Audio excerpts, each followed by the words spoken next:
mon père avait conclu avec Léon Pierrequin, qui était son très vieil ami, un contrat d'édition pour, je crois, sept ouvrages. Donc il était engagé avec le Sagittaire, qui s'appelait CRA, aussi les éditions CRA, le Sagittaire. Et, et quand la défaite est parue, d'abord, pas entièrement, mais un certain nombre d'extraits sont parus dans une revue qui s'appelait La Nef, qui est une revue dirigée par Lucie Faure, une très bonne revue.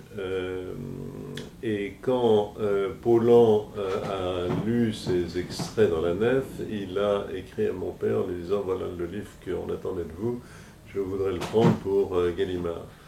Mon père était lié par son accord avec Pierrequin, et Pierrequin tenait absolument à publier ce livre, et donc il n'est pas allé chez Gallimard, il est resté chez Pierrequin. Jusqu'à quel point il n'aurait pas fait de toute façon rester chez Pierrequin, contrat ou pas, je n'en sais rien, parce qu'il était très fidèle en amitié, et c'est à travers Pierrequin que s'est créé matériellement et moralement et intellectuellement, moi, mais moralement certain, la revue du Grand Jeu. Donc ça remontait vraiment à sa prime jeunesse, et voilà.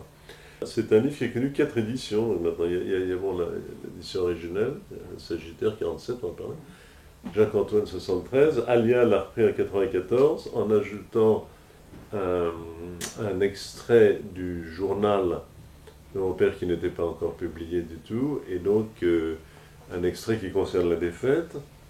Et puis maintenant cette édition qui vient de sortir en 2010, donc en poche. Donc c'est la 4e édition. Et c'est un livre qui trouve toujours ses lecteurs, qui est assez intemporel maintenant, il me semble.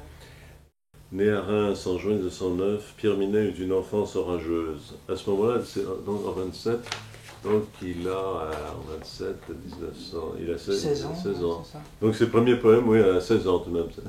Enfin, et une enfance orageuse. N'ayant fait aucune étude suivie durant la guerre, c'est la première, il se retrouve en 1922 au lycée Rémois en 6e. Les études n'étant point en rapport avec ses espérances vagabondes, il quitte l'école et va travailler avec son père dans une propriété que celui-ci possède à la campagne. Ennemi de l'habitude et voulant faire connaissance avec la si fameuse indépendance, il abandonne brusquement sa famille en août 25, à 16 ans, arrive à Paris sans aucun argent et débute dans l'existence aventureuse, délaissant successivement à de brefs intervalles ses nombreux emplois.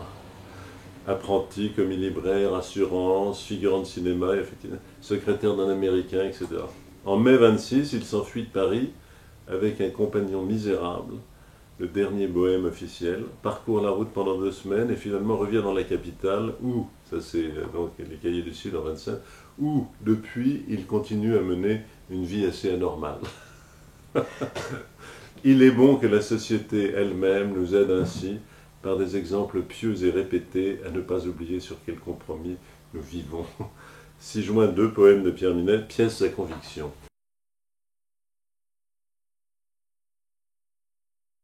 Non, je n'en sais pas beaucoup plus sur Jules Minet, parce qu'il y a des pages dures sur son père dans la défaite, naturellement, tout à fait dur et tout, dont mon père d'ailleurs était bien, presque s'excusait, je crois, d'ailleurs dans la préface qu'on trouve dans l'édition Alia, il y a une petite ligne. Quant aux injustices qui, ça et là, émaillent ce récit, à certains portraits au singulier sciemment et violemment outrés, c'est, je crois, son père, ce portrait.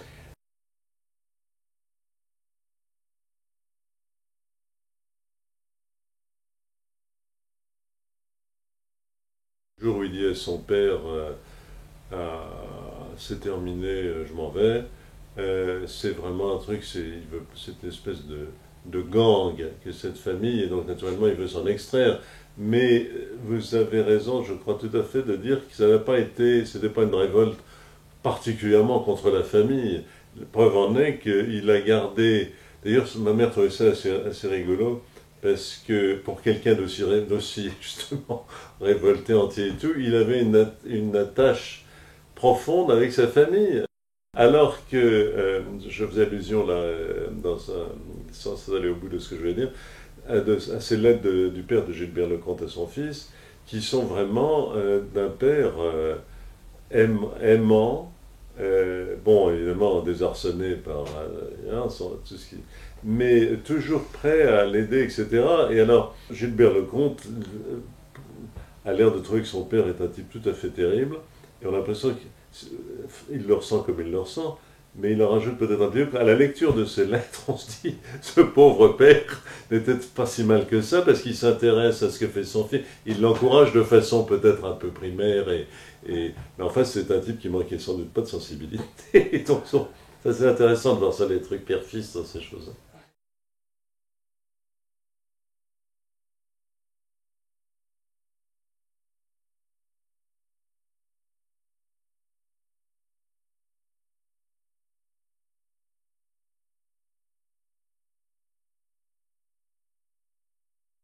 C'est un peu facile ces choses-là, mais il était Gémeaux, mon père.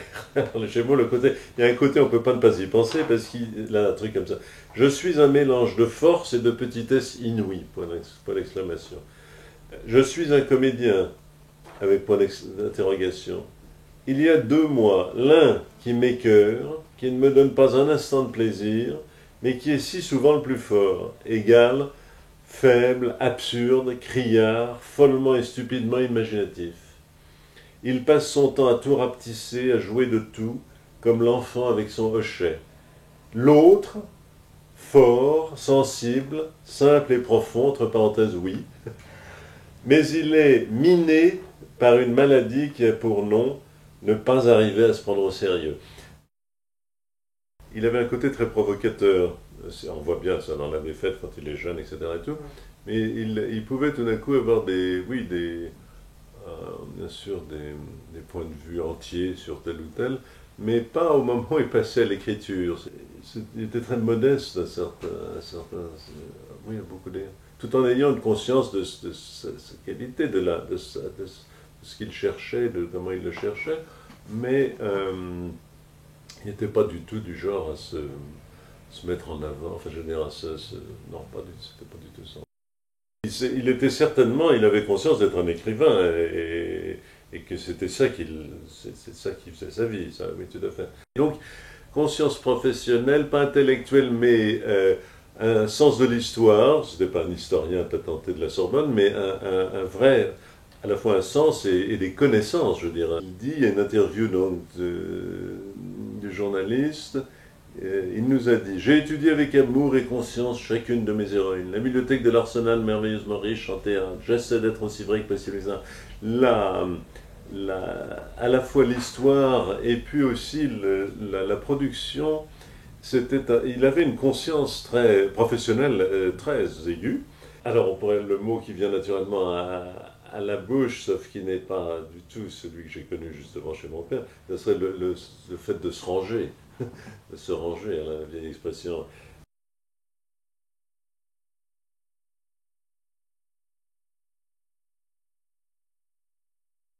Il y a un côté philosophique, évidemment, enfin, ou métaphysique, enfin, c'est une vie, quoi, au sens d'avancer, c'est une recherche, enfin, on peut utiliser tous les poncifs aussi si on veut là-dessus, mais c'est la manifestation d'une transformation intérieure, si vous voulez, et donc la manifestation écrite et avec le style, effectivement, de l'écrivain. Il était certainement, il avait conscience d'être un écrivain, et que c'est ça qui faisait sa vie, ça, oui, tout à fait. C'est un numéro spécial sur le grand jeu. La quête de Pierre Minet n'est pas littéraire au sens restreint où nous pourrions entendre cela aujourd'hui. Non, Pierre Minet est engagé à des lieux de ce type de préoccupation ridicule. Il cherche ce qui fit sens de tout temps au cœur de l'acte artistique. Bon. La liberté, alors il le cite là, c'est quelque chose du journal. Vous voyez, c'est ça. La liberté qu'il importe de prêcher n'est pas une liberté sans grandeur. Elle ne se ramène pas simplement à délivrer les instincts, le désir. Nécessairement, elle doit mener l'homme à lui-même et lui faire rencontrer le Dieu qu'il contient. Car autant d'hommes, autant de dieux, c'est dans le journal. Le christianisme de Minet est celui de Maître Eckhart, d'Hildegard von Bingen. Le christianisme des mystiques, celui de l'intériorité des lecteurs assidus de Jean. C'est juste. Ah, mes enfants, si le monde vous outrage, tombez avec lui sur vous-même et aidez-le à vous mépriser. Donc effectivement, C'est il y a impressionnant. religieux et très, très, enfin, oui, au bout du compte, c'est bien ça. Ouais.